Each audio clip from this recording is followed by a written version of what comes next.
Eh bien, bonjour à toutes et à tous. J'espère que vous êtes confortablement installés pour cette présentation sur la santé des os. Je m'appelle Laetitia Michoux, je suis rhumatologue et chercheure clinicienne au CHU de Québec, Université Laval, et j'agis comme bénévole au nom d'Ostéoporose Canada. Aujourd'hui, il me fait immensément plaisir de vous faire une présentation générale d'introduction nommée le cours 101 en santé des os.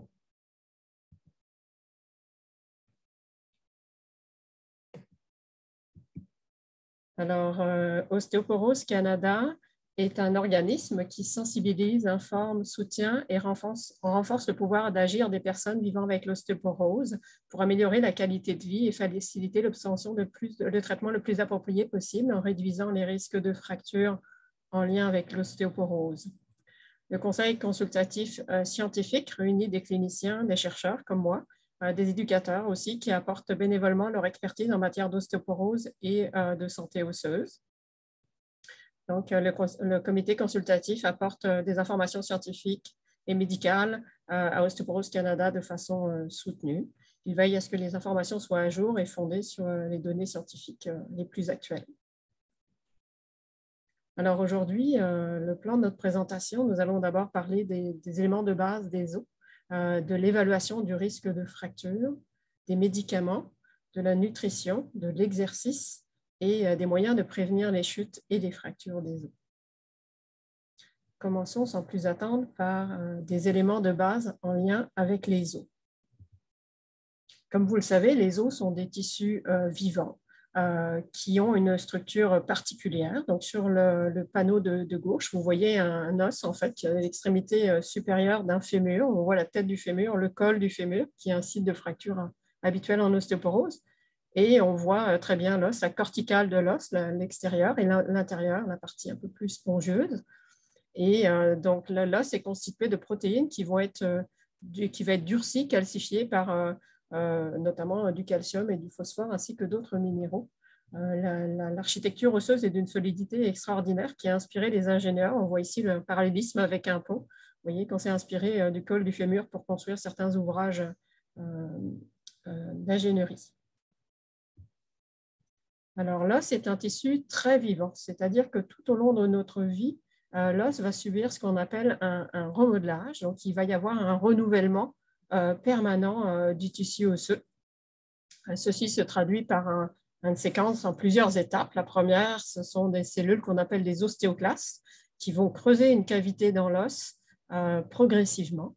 Puis, dans un deuxième temps, vont arriver un autre type de cellules appelées ostéoblastes qui sont chargées de produire une matrice osseuse, puis ensuite de la minéraliser pour combler exactement la même quantité d'os qui a été creusée par les ostéoclastes. Donc, la masse osseuse va changer au cours du temps. Au cours de la vie, il y a une évolution très, très importante de la masse osseuse. Et puis, il faut savoir que la perte osseuse commence très tôt dans la vie, dès l'âge de 30 ans. Il y a une perte osseuse progressive à raison de 1% par année. À la ménopause, pour les femmes, la perte osseuse va s'accélérer de façon importante, 2 à 3% par année pendant environ 5 ans. Chez les hommes, la perte osseuse est moins prononcée. Elle va s'accélérer toutefois à partir de l'âge de 65 ans. Et donc, au-delà d'une certaine perte osseuse, il y a une augmentation du risque de fracture.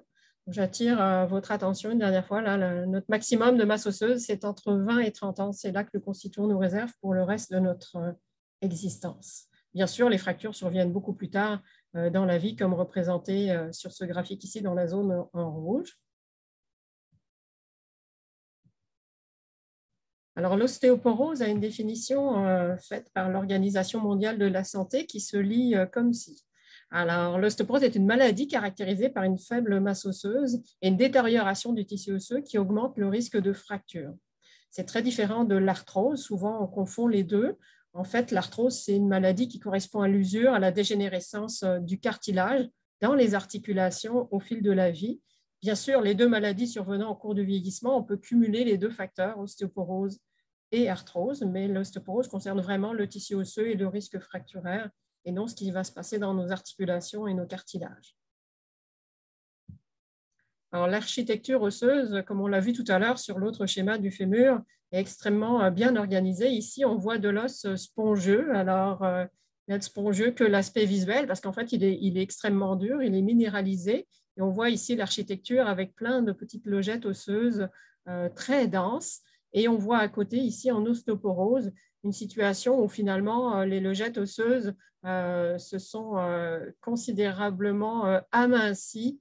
Il y a un aspect un peu en dentelle de l'os qui caractérise l'ostéoporose. Bien évidemment, la solidité, la résistance mécanique d'un os comme celui représenté sur le panneau de droite est effectivement très, très endommagé. Alors, il existe plusieurs types d'ostéoporose. Il y a l'ostéoporose qu'on appelle l'ostéoporose primaire, qui est une perte osseuse qui est associée à la ménopause chez les femmes, à l'âge chez tout le monde, ou à d'autres causes pas très bien connues à un moment où on se parle. Et il existe des causes d'ostéoporose qu'on appelle secondaires. Elles sont secondaires à quoi? Bien, soit une maladie, notamment une maladie chronique, comme par exemple l'arthrite rhumatoïde, ou à certains médicaments, notamment la prise de cortisone, va entraîner de l'ostéoporose secondaire. Certains agents de traitement pour les cancers du sein, le cancer de la prostate également, vont entraîner de l'ostéoporose secondaire aussi.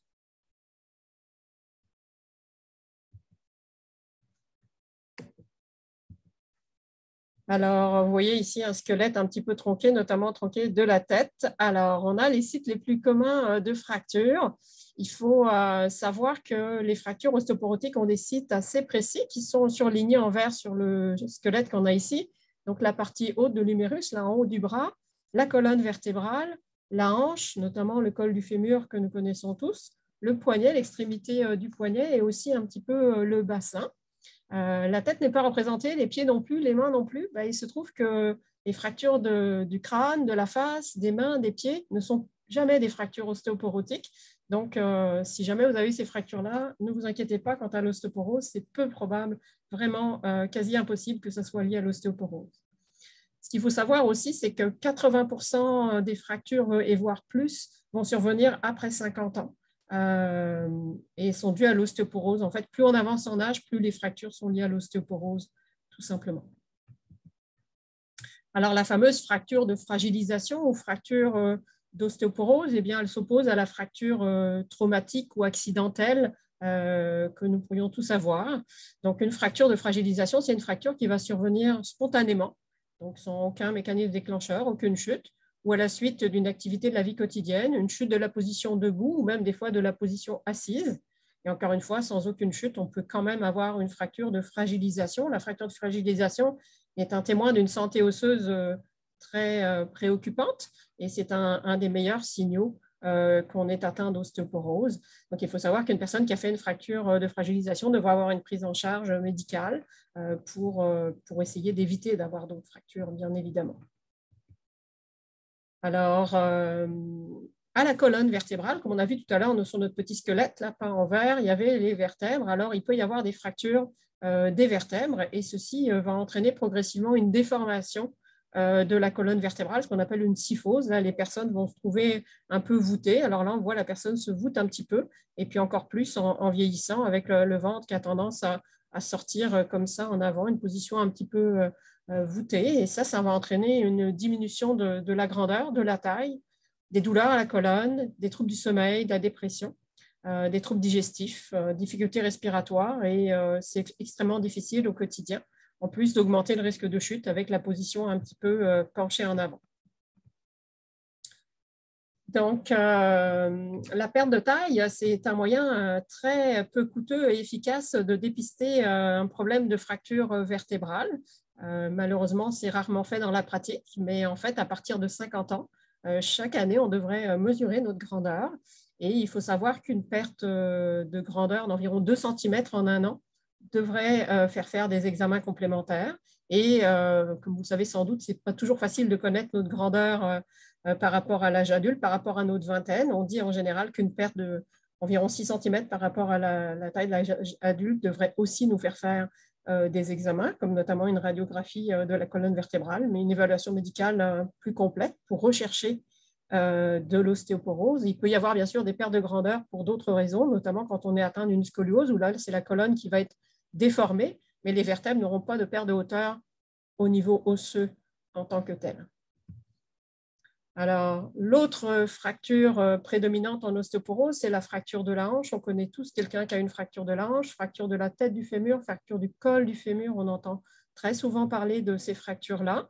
40% des personnes qui vont avoir une fracture de hanche ont déjà eu une fracture, que ce soit une fracture d'une autre hanche, du bassin, du poignet, d'une vertèbre. Et le plus souvent, malheureusement, l'ostéoporose ne va pas avoir été reconnue ni prise en charge, et donc les fractures vont se répéter chez ces personnes, malheureusement. Alors, les fractures ostéoporotiques sont extrêmement fréquentes dans la population. Ici, on représente là, les petites personnes en bleu. Donc, on a une femme sur 3, un homme sur 5. C'est énormément de prévalence dans la population. Et ces fractures-là, elles surviennent en fait plus souvent que pris ensemble les crises cardiaques, les accidents vasculaires cérébraux et le cancer du sein. Donc, l'ostéoporose est une maladie extrêmement fréquente dans notre population. Les hommes avec l'ostéoporose sont les grands oubliés. On associe toujours l'ostéoporose à la ménopause et à la santé de la femme.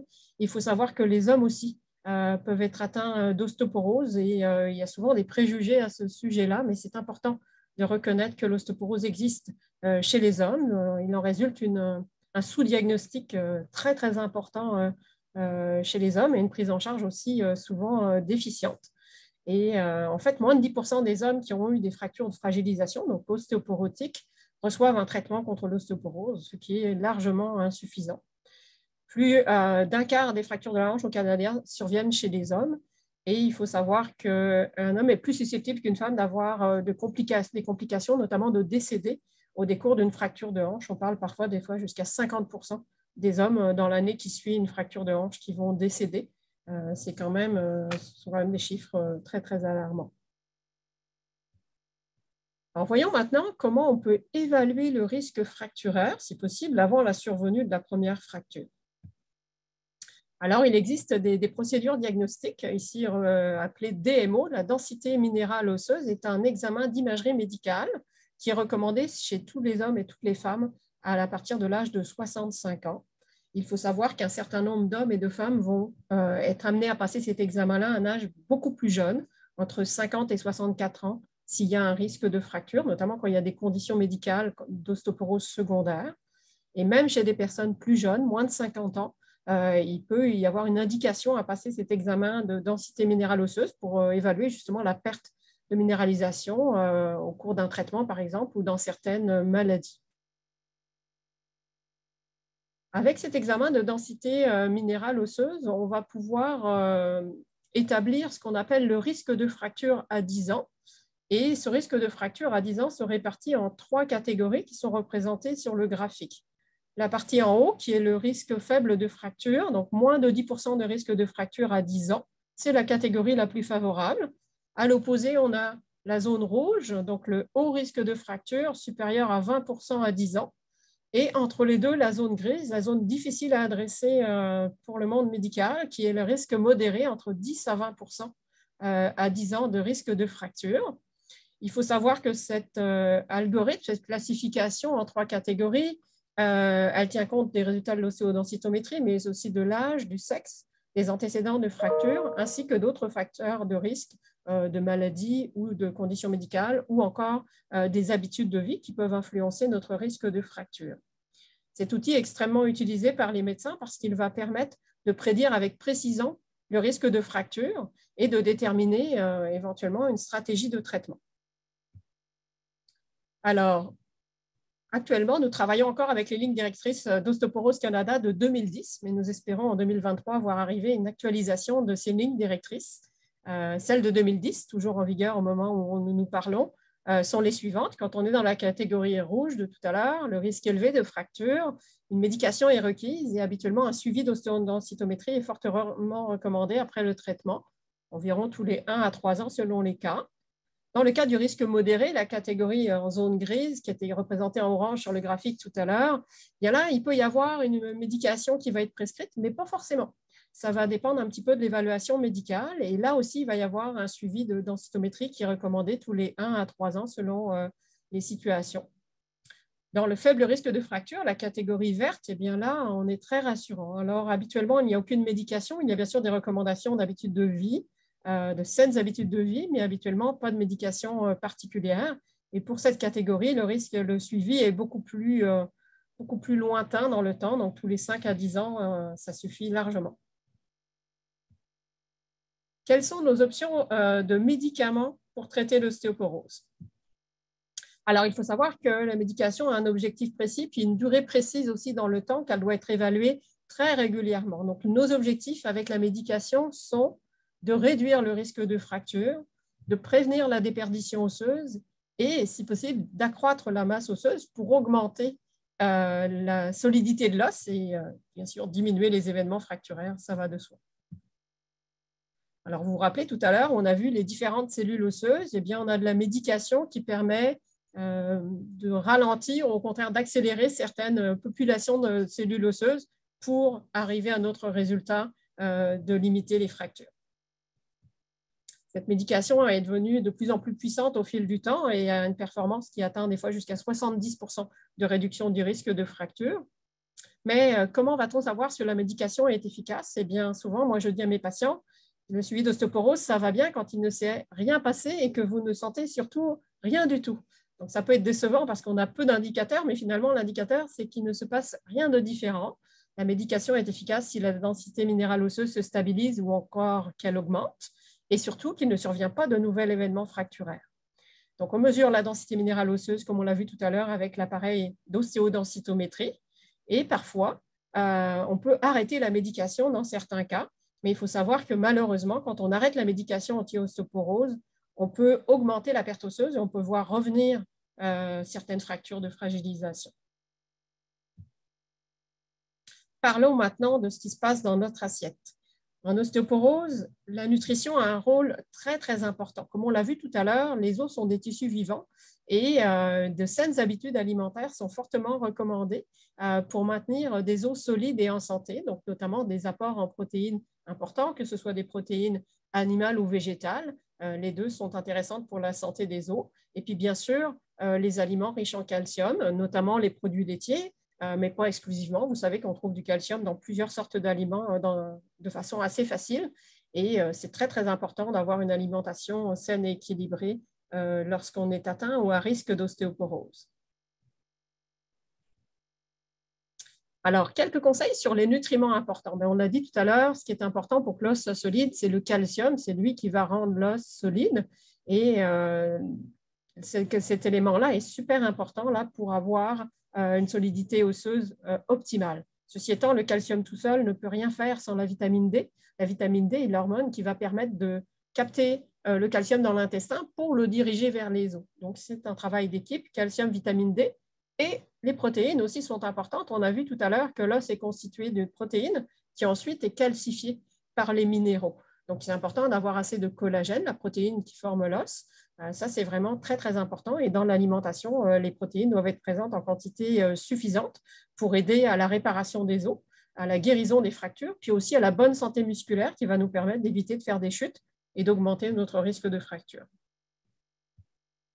Alors, le calcium est fondamental dans la santé osseuse. Il joue un rôle à plusieurs niveaux. Donc, on le retrouve dans les cellules, le sang, le squelette. Si on n'a pas un apport alimentaire suffisant en calcium, malheureusement, on va puiser dans nos réserves et nos réserves, notre grenier à calcium, ce sont les os. Donc, on peut manger de façon insuffisante une quantité de calcium pendant des années. Nos os vont fournir le calcium qui nous manque dans notre alimentation. Et à un moment donné, la densité osseuse va être trop basse. On va faire des fractures. Alors, ceci étant, il faudrait vraiment avoir des apports alimentaires très déséquilibrés pour être la seule cause d'ostéoporose, mais combiné aux autres facteurs de risque qu'on a vus, c'est quand même une réalité. Et en pratique, on est très nombreux à avoir une diète largement insuffisante en termes d'apport de calcium. Ici, dans le petit tableau, on nous rappelle les quantités requises pour garder un os en santé. Vous voyez que chez les jeunes enfants, là, on est à 1000 mg, ce qui représente 3 à 4 portions de produits laitiers par jour. En période de croissance, on va monter à 1300 mg. Ensuite, chez l'adulte d'âge moyen, 1000 mg, c'est la recommandation. Au-delà de 50 ans, 1200 mg par jour et 1000 mg chez les femmes enceintes et allaitantes. Donc, des quantités de calcium qui ne sont pas toujours faciles à trouver, jusqu'à 1000 mg en tout cas par jour. Alors, Ostéoporose Canada recommande fortement de consommer du calcium provenant de sources alimentaires dans la mesure du possible. Vous savez qu'il existe des suppléments de calcium, mais il y a quand même une offre de produits alimentaires considérable. Donc, pourquoi se priver de calcium de l'alimentation? C'est quand même dommage. Alors, c'est important d'avoir une alimentation équilibrée qui fournit assez de calcium, assez de protéines. Donc, si jamais vous avez une intolérance au lactose ou vous avez d'autres problèmes de santé qui font que vous ne pouvez pas prendre de produits riches en calcium, bien, il peut y avoir des suppléments qui vont être prescrits, mais c'est en deuxième opinion. En général, c'est toujours l'alimentation qui est notre première source. Donc, dans les sources de calcium, donc on a les produits laitiers. Ici, on nous a représenté du fromage. Il faut savoir que dans les boîtes de poisson, les boîtes de saumon, de sardines, on a aussi du calcium. Mais il faut manger le petit squelette qui est avec, parce que sinon, le calcium est dans les os, vous le savez. Alors, si on mange juste la chair, on a moins de calcium que prévu. Comment savoir si on a assez de calcium? Eh bien, vous pouvez, sur le site d'Ostéoporose Canada, il y a un calculateur de quantité de calcium qui va pouvoir vous aider. Vous allez rentrer vos portions et le calculateur va vous dire si vous avez atteint vos objectifs d'apport alimentaire en calcium. Donc, les suppléments de calcium, il faut répartir les apports en calcium, aliments et suppléments, tout au long de la journée. Il faut savoir qu'il ne faut pas prendre tous les apports calcium d'un seul coup. Il y a une espèce de saturation, donc il faut les répartir en plusieurs portions au fil de la journée. Et puis, chaque supplément de calcium, normalement, la dose maximum, c'est 500 mg par comprimé. Puis on recommande, si vous devez prendre 2 comprimés, de les séparer. Parce que si vous les prenez simultanément, vous n'aurez pas une absorption optimale des 2 comprimés simultanément. C'est important quand vous prenez des suppléments de calcium d'être suffisamment hydraté. Et puis, conseil d'usage, le carbonate de calcium, lui, doit être pris en mangeant. Par contre, le citrate de calcium, lui, peut être pris à jeun, donc pas d'aliments dans l'estomac. Il faut éviter de consommer de façon excessive du calcium provenant de suppléments, surtout si vous êtes à même d'en prendre dans votre diète. C'est beaucoup plus recommandé. Parlons maintenant de la vitamine D qui travaille, donc, on a dit, en partenariat avec le calcium pour nous donner des os solides. Donc, la vitamine D est essentielle à former des os solides en augmentant l'absorption du calcium depuis l'intestin. Malheureusement pour nous, il y a peu de sources naturelles de vitamine D. C'est extrêmement difficile d'en trouver en quantité suffisante dans les produits alimentaires. Il faut savoir que la vitamine D participe à d'autres facteurs intéressants pour notre santé, notamment la fonction musculaire, l'équilibre, peut dans une certaine mesure aider aussi à prévenir les chutes. Les recommandations d'Ostéoporose Canada sont représentées dans le petit tableau qu'on a ici. Donc, chez les enfants, on a 600 unités recommandées chaque jour de vitamine D. Chez les hommes et femmes d'âge moyen et femmes enceintes aussi, entre 400 et 1000 unités par jour. Et puis après 50 ans, 800 à 2000 unités de vitamine D quotidiennes sont recommandées. Donc, si vous prenez un supplément de vitamine D, ce qui est fortement probable avec ce qu'on vient de voir, Ostéoporose Canada recommande de le prendre toute l'année. C'est vrai qu'on a tendance l'été, comme on a de l'ensoleillement, à sauter nos suppléments de calcium, mais finalement, on pourrait le continuer toute l'année. Alors, le dernier joueur de la santé osseuse, la protéine. Alors, comme vous savez, le collagène est une protéine, donc il faut aller chercher des protéines dans notre alimentation pour avoir des bonnes protéines qui sont la base, la matière première de nos os. Donc, les protéines vont intervenir au niveau de la flexibilité, de la force, la résistance des os, vont nous aider à guérir les fractures de façon extrêmement importante, à réparer les fractures. Et puis, il y a aussi un effet très positif au niveau de la masse musculaire pour améliorer la mobilité, la posture et puis éviter les chutes. Donc, c'est important à chaque repas d'avoir un aliment riche en protéines. Alors, vous avez quelques petits exemples graphiques qui sont représentés ici. Je pense que le message est clair. Parlons maintenant des exercices et des mouvements. Alors, en plus de l'assiette, dans le mouvement, il y a beaucoup de bonnes choses pour la santé des os. On va passer en revue les différents aspects parce que là aussi, vous avez un rôle à jouer extrêmement important pour maintenir des os en santé. Alors, il y a plusieurs types d'entraînement. Le premier dont nous allons parler, c'est l'entraînement de force. Donc, les muscles doivent être utilisés pour générer une force qui s'oppose à la résistance. On vous recommande 2 fois par semaine de pratiquer des exercices sur les différents groupes musculaires, donc les jambes, les cuisses, le buste, le dos, les épaules, les bras. Donc, on peut utiliser des poids et des haltères. On peut utiliser de l'équipement d'entraînement, des bandes de résistance aussi, qui sont très faciles et peu coûteuses, faciles à procurer, peu coûteuses, peu dangereuses pour les blessures musculo-squelettiques. On peut aussi utiliser tout simplement le poids du corps contre la gravité en faisant des pompes contre le mur, en prenant appui sur un comptoir. On peut faire des squats. Tout cela est très peu coûteux et très, très bon pour la santé. La posture est essentielle dans l'ostéoporose. On a vu tout à l'heure un petit graphique avec la perte de taille. La personne s'en allait en avant, était un petit peu voûtée. Alors, c'est important d'avoir une belle posture comme représenté là sur le graphique. La dame est bien droite, les épaules bien reculées en arrière. Très, très, très important de garder une bonne posture en tout temps, de vérifier la posture ou demander à nos proches de nous vérifier notre posture si besoin est. Et donc, il faut être bien droit. Donc, il faut bien répartir le poids du corps sur les deux pieds. Rentrez le ventre, regardez bien droit, rentrez quelque peu le menton pour être vraiment bien dans l'axe du corps, soulevez un peu le sternum.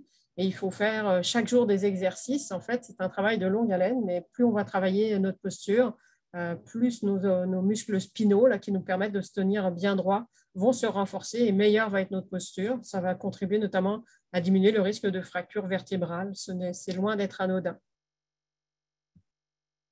L'entraînement d'équilibre est aussi très important. On a vu tout à l'heure que la plupart des fractures vont survenir à l'occasion d'une chute. Le trouble de l'équilibre est un enjeu quotidien pour les personnes qui souffrent d'ostéoporose. Donc, c'est important de travailler les exercices d'équilibre et de coordination pour réduire le risque de chute et de fracture. Donc, on peut faire des exercices très simples d'équilibre, comme représenter la dame avec la chaise. C'est très, très facile à faire à la maison. Et puis, à côté, on a une démonstration de tai chi. Alors, le tai chi est des démonstrations scientifiques d'un effet protecteur des chutes et des fractures. Donc, si dans votre quartier, il y a un cours de tai chi, allez voir, c'est intéressant. Il est recommandé de faire des exercices d'équilibre quotidiennement. Ne pas hésiter à se renseigner dans votre communauté pour des exercices d'équilibre. Notamment au Québec, on a la chance d'avoir le programme Pied Équilibre qui est donné gratuitement par les CLSC. Très, très bon, très recommandé en ostéoporose et quand on a un risque de fracture. D'autres activités peuvent être offertes, il suffit de se renseigner.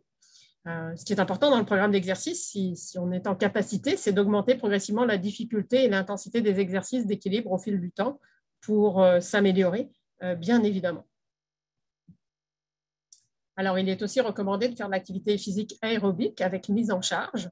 Alors, il faut savoir que les exercices les plus efficaces, c'est ceux qui vont bien sûr faire contribuer les os, les muscles, et qui vont opposer une certaine résistance contre la gravité. Donc, la marche, la danse, l'aérobie, tout ça, ça va bien fonctionner. Par contre, si vous êtes en vélo ou à la piscine, ben là, la gravité, c'est un petit peu moins le cas. Alors, on peut en faire, mais il faut aussi faire des exercices où il y a vraiment une résistance sur la gravité pour compléter et s'assurer qu'on a le maximum d'impact positif pour la santé des os. On vous recommande environ 30 minutes par petite tranche de 10 minutes, d'intensité modérée à vigoureuse selon votre capacité. Et puis, si possible, tous les jours, si vous avez le temps, si vous êtes en capacité de le faire. Alors, quelques précautions pour la santé osseuse. Quand l'os est fragile, il faut faire quand même attention à certains mouvements. Notamment, il faut éviter les mouvements qui vont entraîner une flexion ou une torsion rapide, notamment au niveau du tronc. Ça, c'est important là, de bien faire attention à ça. Il faut éviter il faut toujours avoir les pieds dans l'axe, dans la direction où on veut aller pour ne pas se trouver en torsion, les pieds qui regardent devant, le torse qui regarde sur le côté. Là, ça, ce n'est pas bon du tout. Ça augmente le risque de fracture vertébrale. Faire attention aussi de ne pas faire des rotations quand on va lever une charge à partir du sol. On recommande de vraiment faire très, très attention, de se déplacer le plus lentement possible. Si vous devez porter une charge lourde, on recommande de la porter près du corps et non à bout de bras. Ça, c'est extrêmement important. Et puis, les positions penchées en avant, on se voit tous aller, on sort nos 5 sacs d'épicerie à bout de bras en étant penchés à l'arrière de notre auto. Ça, c'est le mouvement interdit quand on est atteint d'ostéoporose. Ça, c'est vraiment quelque chose qu'il faut proscrire. Alors, la bonne santé physique, elle contribue vraiment à réduire les fractures. Ça, c'est démontré dans la littérature. Il y a beaucoup de données à ce sujet-là.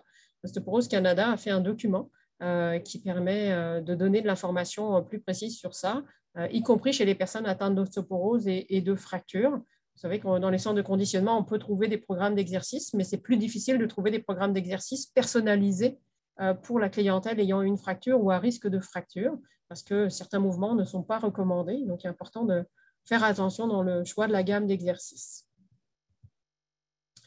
Alors, souvent, la fracture va survenir à l'occasion d'une chute.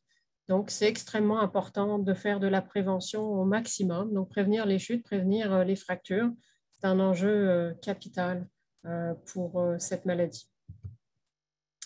Alors, chuter, c'est vraiment très, très sérieux. Et si vous regardez dans la dernière année, on chute tous.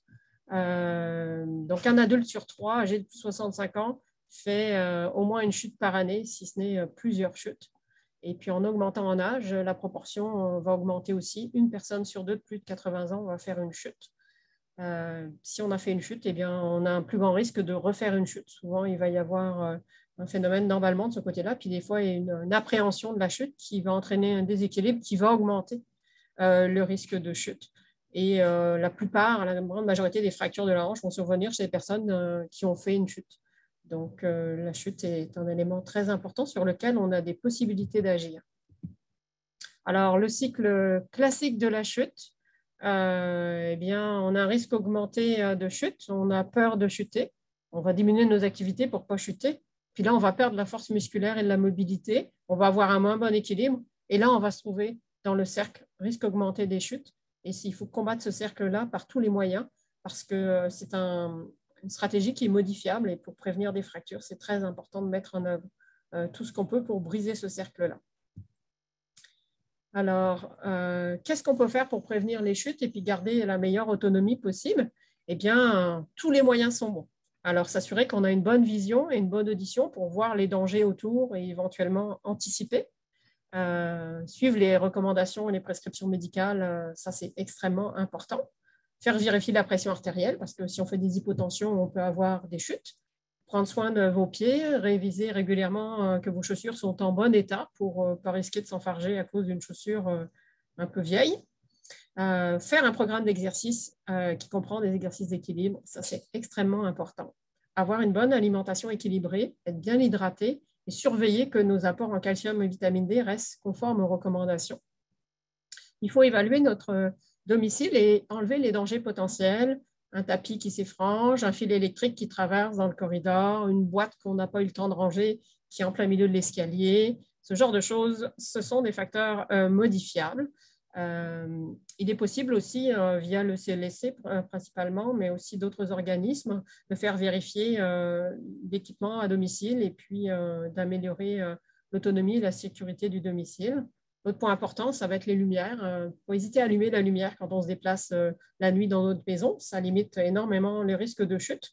L'autre point concerne les animaux domestiques qui vont volontiers en zigzag devant nous la nuit surtout. Alors, on peut facilement s'enfarger dedans et résulte une chute. Alors, ceci résume ce que j'avais à vous dire. Quelques petites informations supplémentaires de la part d'Ostéoporose Canada. Si vous avez de l'ostéoporose et vous êtes à la recherche de plus d'informations, si vous souhaitez vous investir dans un groupe de support, eh bien, vous pouvez contacter les personnes ressources à Ostéoporose Canada, notamment Cathy, qui s'occupe de la partie est du Canada. Et puis, pour la partie que je dirais plutôt centrale et ouest du Canada, centrale, vous avez Sandy que vous pouvez contacter. Il existe un certain nombre de ressources en ligne. Le site d'Ostéoporose Canada est extrêmement riche en informations. Prenez le temps de le parcourir. Il y a beaucoup de choses très intéressantes. Les outils pour évaluer votre risque de fracture, les outils pour calculer votre calcium, tout un tas de documents et fiches de renseignements qui sont extrêmement précieux avec des informations à jour et de bonne qualité scientifique. Et donc, je vous invite à visiter ce site. Ostéoporose Canada est à la recherche de bénévoles comme moi qui vont pouvoir donner des présentations comme celle que j'ai faite aujourd'hui, qui ne nécessitent pas une expertise médicale très avancée. Donc, si vous êtes intéressé à participer à l'éducation de la santé osseuse ou travailler avec d'autres personnes en lien avec Ostéoporose Canada, que ce soit en anglais ou en français, eh bien, vous êtes les bienvenus à Ostéoporose Canada. Voici quelques informations terminée de la part d'Ostéoporose Canada. J'espère que la présentation a comblé vos attentes. Puis, ça va me faire plaisir de prendre quelques questions si vous avez des questions.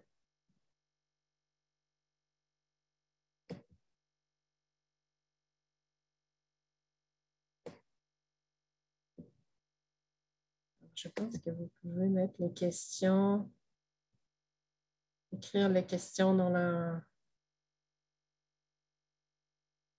petite boîte. On va attendre un petit peu. C'est sûr que c'est très, très riche en informations. Alors, il faut prendre le temps de bien digérer tout ce contenu.